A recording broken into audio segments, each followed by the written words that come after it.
somewhere else each night. I dreamed in color, 'cause I lived in black and white, until I chanced upon this road that led to you. I could not see how anything could be better than a dream, stranger than my wild imagination. If this is a real sensation, it's better than a dream.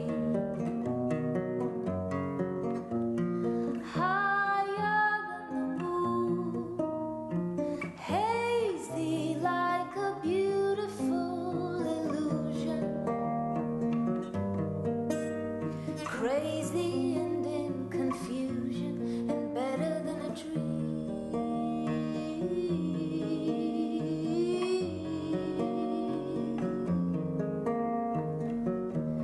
I used to wish I was beyond some distant door. I knew there must be more to life, and now I'm sure. No dream of pirate caves or Indian braves or magic carpets could ever be this good.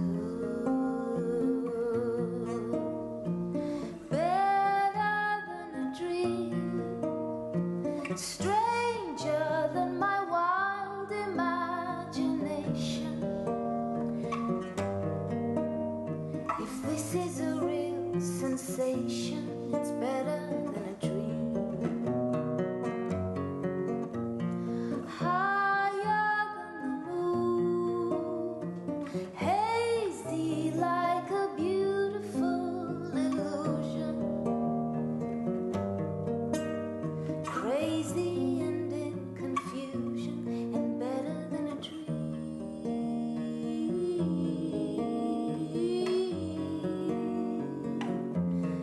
Better than a dream.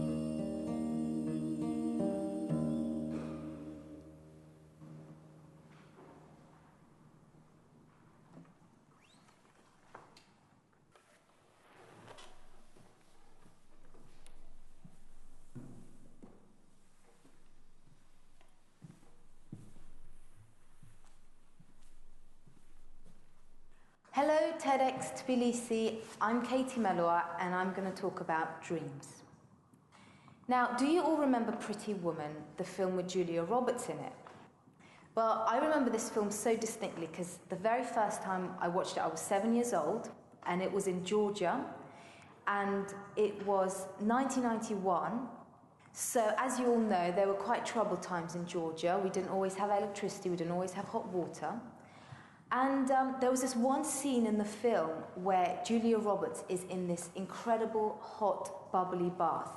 The bath is full to the brim with hot water and there's bubbles everywhere. And I just couldn't believe that a bath could be filled all the way to the top and have bubbles in it, you know, and it wouldn't be a waste. I just found that completely amazing and incredible. And so my very first dream was born. And that was to have a hot, bubbly bath. Because as you know, in Georgia, as I said before, you know, we didn't always have hot water, and it was, you know, it was a bit of a struggle. Now, when the electricity did come on, my uncles would listen to Queen and Freddie Mercury, and I completely fell in love with Queen and Freddie Mercury. I thought what he could do on stage was just so amazing.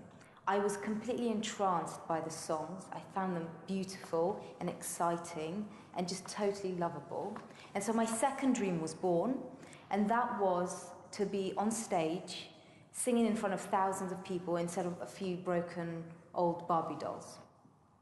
Now, because the troubles kind of continued in Georgia for a little while, my dad, through sheer hard work and a bit of luck, managed to get a job in the West. He got a job in the UK.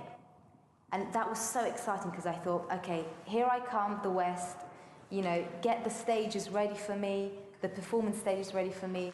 and get the hot bubbly baths ready for me. I really expected it all. But we actually ended up in Belfast, Northern Ireland. Now, of course, Belfast, Northern Ireland also had its troubles, had its difficulties, but my first dream was fulfilled, because the very first week that we landed in Northern Ireland, I ran into the bathroom, I turned the hot tap on, and steaming hot water came out of it.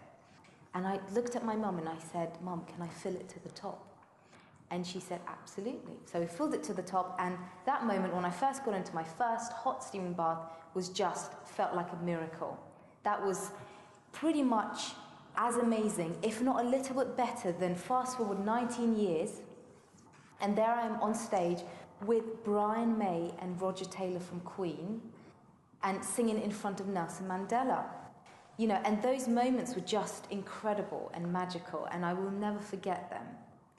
Now, the most frustrating and curious thing happens when your dreams come true, especially if you get to continue to sort of repeat those dreams. So, for example, after my very first bath, I kept having baths, as you do.